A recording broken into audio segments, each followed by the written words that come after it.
Baik, Assalamualaikum warahmatullahi wabarakatuh. Waalaikumsalam warahmatullahi wabarakatuh.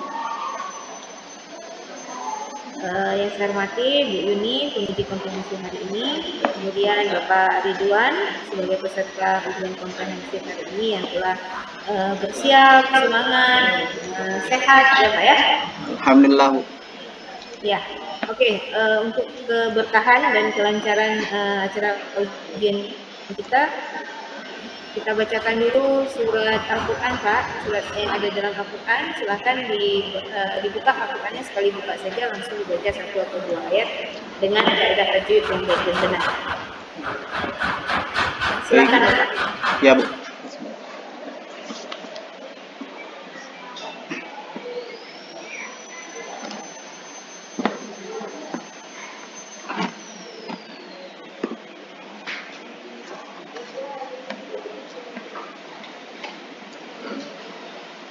أعوذ بالله من الشيطان الرجيم. بسم الله الرحمن الرحيم. لله ما في السماوات وما في الأرض وإن تبدوا ما في أنفسكم أو تخفوا يحاسبكم به الله فيغفر لمن يشاء ويعذب من يشاء والله على كل شيء قدير. آمن الرسول بما أنزل إليه من ربه والمؤمنون كل آمن بالله وملائكته وكتبه ورسله لا نفرق بين أحد من رسله وقالوا سمعنا وأطعنا غفرانك ربنا وإليك المصير. صدق الله العظيم.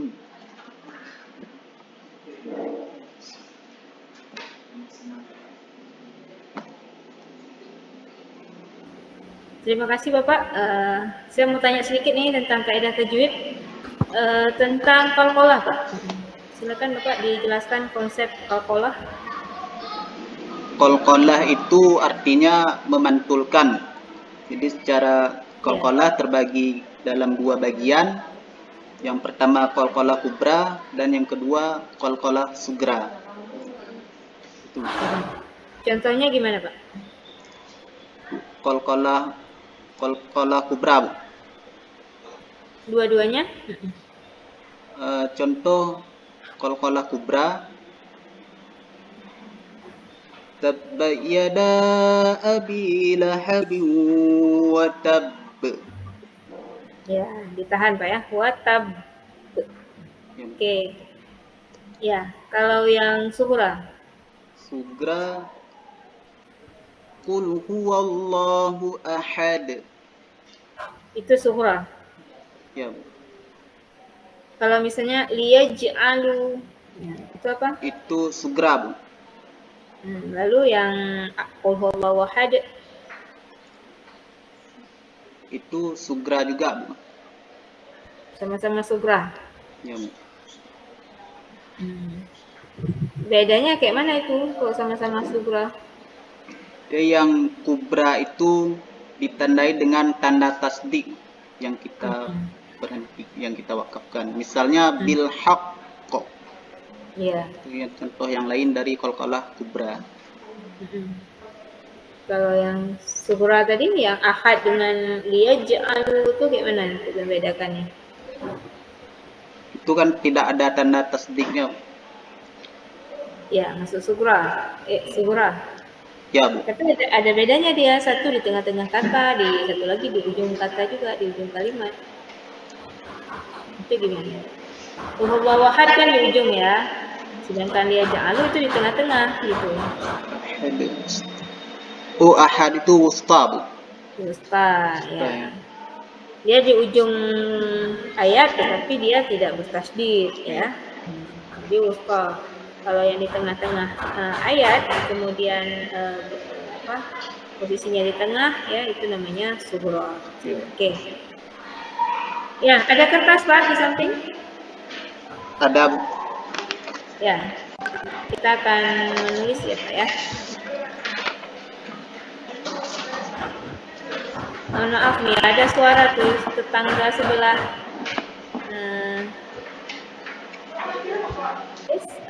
Rasulun minallahi. Terus bisa Rasulun minallahi. Rasulun minallahi.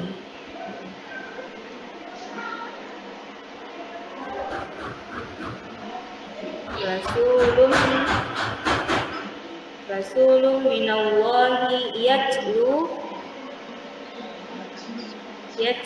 suhufan mutahharah. Surah Al-Baqarah ayat 2, Pak. ya,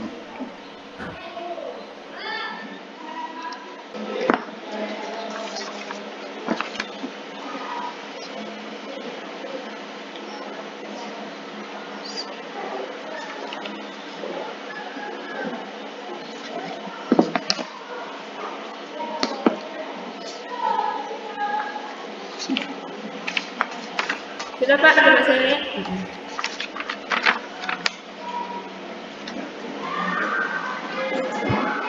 Nggak nampak Pak? Nggak nampak, jauh sedikit lagi Pak. Ya, di atas lagi ya, ditahan ya. Rasulun minallahi yatlu suhufan mutahhar. Ya, betul. Ya, pintar Bapak menulis ya. Oke, kita lanjut ke materi ya Pak ya. ya Bu. Materi Bapak tentang tanda-tanda balik ya. Iya Bu. Tanda-tanda balik menurut ilmu biologi. Sama dengan pre-teaching kemarin ya. Ya Bu. Oke, coba Bapak jelaskan tanda-tanda balik secara biologis, kemudian psikologis ya, dan cara menjaga secara medis. Dan cara menjaga. Ya. Tanda-tanda balik secara ilmu biologi itu pada laki-laki ada tumbuhnya bulu pada beberapa bagian, yaitu bulu kumis, kemudian bulu ketik, dan juga bulu kemaluan. Juga terjadi perubahan suara. Kemudian sedangkan pada perempuan, tanda-tanda balik dalam ilmu biologi pada perempuan yaitu tumbuhnya bulu juga pada beberapa bagian, bulu ketik dan juga bulu kemaluan. Kemudian ada pembesaran payudara besar, kemudian juga dan pinggul juga besar. Seperti itu. Oke, itu secara biologis ya. Ya Bu. Kemudian secara psikologis. Bagaimana Bu? Secara psikologis. Tanda-tanda balik secara psikologis Bu. Ya, berdasarkan secara biologis tadi, karena perubahan secara biologis menyebabkan perubahan secara psikologis kan? Oh iya Bu. Secara psikologis perubahan secara ilmu biologi berarti itu berdampak juga pada psikologisnya, yaitu mental. Dia lebih pemikirannya lebih matang, kemudian juga lebih bertanggung jawab. Kemudian kalau misalnya dalam perempuan, kalau dalam keadaan halangan, dia juga akan mengalami gangguan psikologis juga. Misalnya mudah tersinggung ataupun mudah marah, seperti itu kira-kira sederhana. Sensitif gitu kan? Ya Bu, sensitif Bu. Ya, kemudian sudah mulai menyukai lawan jenis ya. Kemudian sudah agak nakal gitu ya. Nah, bandel, susah dinasihati. Bapak mengajar di mana? Di SMP, di SD atau di mana? Saya di SD, Bu. Di SD, berarti ini untuk kelas 6 ya? Sekarang kelas 4, Bu, saya lihat materinya, Bu. Kelas 4 materi ini Iya, Bu. ya? Ah. Oke. Nah, mungkin bisa menggunakan metode yang tepat ya, artinya mungkin perlu pendekatan metode keislaman juga ini untuk berkolaborasi dengan PBL ya. Nah, Iya, Bu. kemudian bagaimana cara menjaganya secara medis dari perubahan-perubahan tadi? Kan nih anak-anak nih sudah mulai puber, udah apa? Memang masa yang sulit ini ya, karena perubahan fisik yang begitu nampak sekali perubahannya. Nah, sehingga kan mereka agak terkejut-kejut nih. Nah, karena sepanjang sejarah perkembangan manusia kan masa ini yang paling menonjol, yang paling signifikan gitu. Nah, jadi kan sehingga anak-anak atau siswa itu sulit diatur, ya kan, sulit dibendung, akhirnya makanya jatuh kepada hal-hal yang kurang baik atau kriminal dan lain-lain. Nah, cara menjaganya, terutama dari segi medis ini Pak, terhadap tadi kematangan reproduksi misalnya pada wanita dan lain-lain, jika itu terjadi hal-hal kan dia belum tahu ini, belum paham bagaimana fungsinya, kegunaannya, sehingga dia akhirnya khawatirnya terjerumus. Nah, bagaimana cara menjaganya? Cara menjaganya itu yang pertama tentunya dia itu harus konsultasi dulu, Bu, dengan orang terdekat, misalnya orang tua. Ya. Kemudian selanjutnya tentunya harus menjaga kebersihan dari kemaluan dia sendiri, Bu. Oke, jadi ada pendidikan seks dini ya? Iya, Bu. Iya, sehingga dia memahami fungsi dari organ-organ tubuhnya, jangan sampai nanti terjadi hal-hal yang dapat merusak. Nah, jadi dia bisa menjaganya dengan dari makanan, pergaulan dan lain-lain ya. Ya. Ya, dan itu perlu sekali untuk diedukasikan Pak, karena kan kita tidak hanya memperkenalkan sekarang dia berada di posisi mana, tapi juga kita perlu sekali untuk mengajarkan, mengedukasikan bagaimana dia menjaganya agar tidak terjerumus. Apalagi kan sekarang pornografi dan lain-lain segala macam. Nah, bagaimana kita di usia yang dia ingin tahu, dia penasaran, tapi kita bisa membendungnya. Ya. Apalagi dengan penggunaan media sosial yang sudah menjamur gitu Pak ya. Oke, dari saya demikian Ibu. Selanjutnya kita minta kesediaan Ibu Yuni untuk bisa berkomunikasi dengan Bapak Ridwan. Silakan Ibu. Baik, terima kasih Bu Yana. Ridwan, kita lanjut ya. Boleh, Bu. Ya, Bapak saya persilahkan minum ya, karena sudah istirahat dari tadi. Ya, Bu. Kami Bu Yana sambil keruk-keruk dikit nggak apa-apa ya. Ya, nggak apa-apa. Kami nggak pindah-pindah dari depan komputer. Baik, nah saya akan bertanya sedikit terkait dengan modul ajar ya Pak ya. Nah, ini dalam modul ajar yang sekarang di kurikulum Merdeka kan berbeda dengan yang FPP ketika kurikulum 2013. Kira-kira boleh tidak dijelaskan Pak perbedaan antara modul ajar yang sekarang dengan kurikulum ya dengan RPP yang kurikulum 2013? Perbedaan RPP dengan modul ajar, Bu ya. Ya. Tentunya yang lebih mencolok itu dari perbedaan RPP dengan kurikulum, RPP dengan modul ajar itu adanya P5. P5. Kemudian di bagian lainnya adalah ada pembagian jamnya. Jadi kalau jam di kurikulum ke-13 itu dia seutuhnya dituangkan dalam kegiatan intrakurikuler, namun pada kegiatan pembelajaran di kurikulum Merdeka itu selain intrakurikuler ada juga namanya kokurikuler ataupun penguatan profil Pancasila.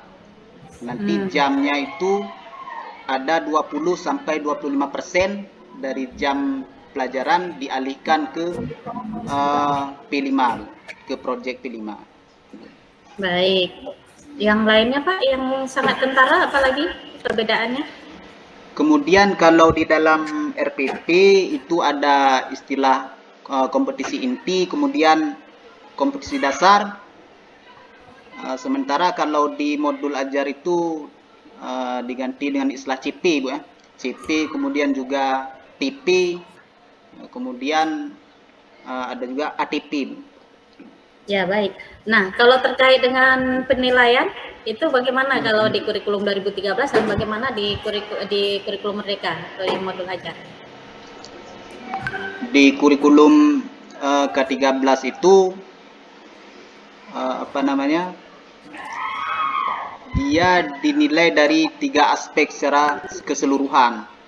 Yang pertama ada pengetahuan, kemudian yang kedua afektif, kemudian pengetahuan dan psikomotor.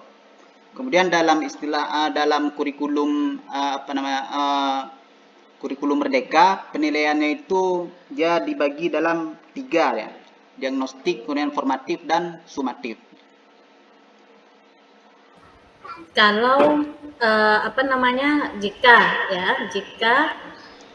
pembelajaran itu ataupun anak belum bisa menguasai materi tersebut. Kalau di kurikulum 2013 bagaimana? Kalau di kurikulum Merdeka bagaimana?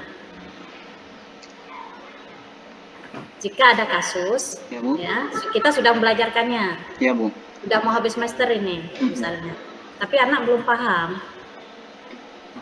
Masih banyak yang belum paham misalnya. Nah, untuk bagaimana kondisi ini disiasati dalam konteks kurikulum Merdeka dan dalam konteks kurikulum 2013. Dalam konteks kurikulum Merdeka itu jika ada anak yang misalnya belum tercapai tujuan pembelajarannya maka akan dilakukan remedial, Bu. Itu di kurikulum berapa ya, Pak? Itu di kurikulum Merdeka, Bu. Merdeka. Kalau kurikulum 2013?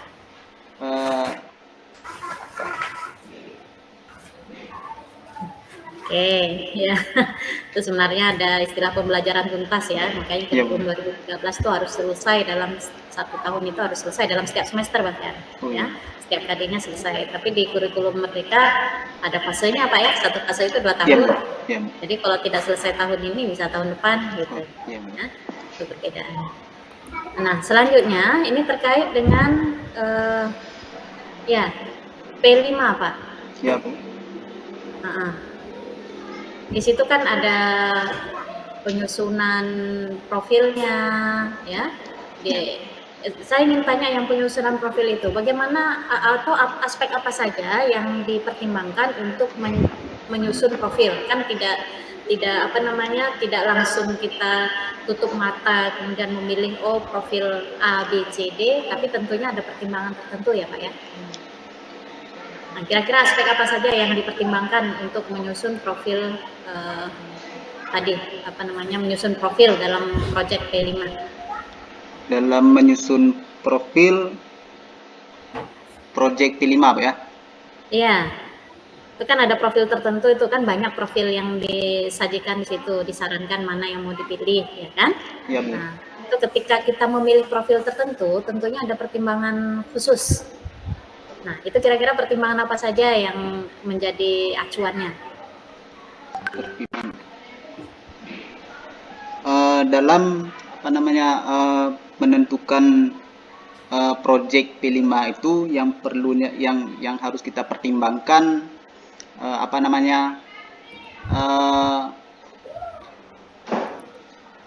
aspek ataupun penguatan apa yang kita inginkan di suatu sekolah tersebut ataupun terhadap peserta didik yang kita sesuaikan dengan lingkungannya, Bu. Baik, kalau di sekolah Bapak apa penguatannya? Kalau di sekolah saya saya mengambil tema hidup berkelanjutan dengan memanfaatkan botol plastik untuk suatu karya inovasi, Bu. Baik, itu proyeknya ya. Nanti ya, Bu, yang saya rencanakan. Profilnya apa Pak?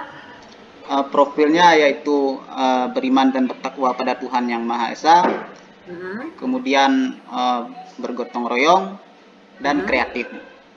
Ada 3 profil. Rata-rata ambil itu ya, mengolah sampah menjadi barang berguna ya. Ya Bu. Padahal tidak mesti itu ya. Oke, baik. Nah terakhir Pak terkait dengan PTK, penelitian tindakan kelas. Ya Bu. Bapak bisa menjelaskan kepada saya bagaimana langkah-langkah penelitian tindakan kelas? Langkah-langkah Penelitian tindakan kelas Pak. Oh ya, langkah-langkah penelitian tindakan kelas. Yang pertama adalah perencanaan, kemudian aksi ataupun action, kemudian melakukan observasi dari kegiatan kita, dan terakhir melakukan refleksi. Oke, baik. Terima kasih Pak Ridwan ya. Waktunya saya kembalikan kepada Ibu Yana. Terima kasih Bu Yana. Baik, terima kasih Bu Yuni. Kayaknya asik sekali nih pembahasan PTK ya Bapak ya. Ya, Bapak sudah berapa kali melaksanakan PTK? Saya belum Bu, belum pernah. Belum pernah. Tapi belajar memahami ya Pak, sudah paham nih kayaknya Pak ya? Baru belajar Bu, sedikit-sedikit. Iya, terus diperdalam ya Pak ya? Insyaallah Bu. Ya. Oke, Pak Ridwan, terima kasih banyak atas waktunya hari ini ya. Semoga ilmu yang ada bisa dipertahankan dan terus belajar sehingga menjadi guru hebat, keren, berinovasi dan berkolaborasi ya Pak untuk bersanding dengan orang-orang hebat lainnya.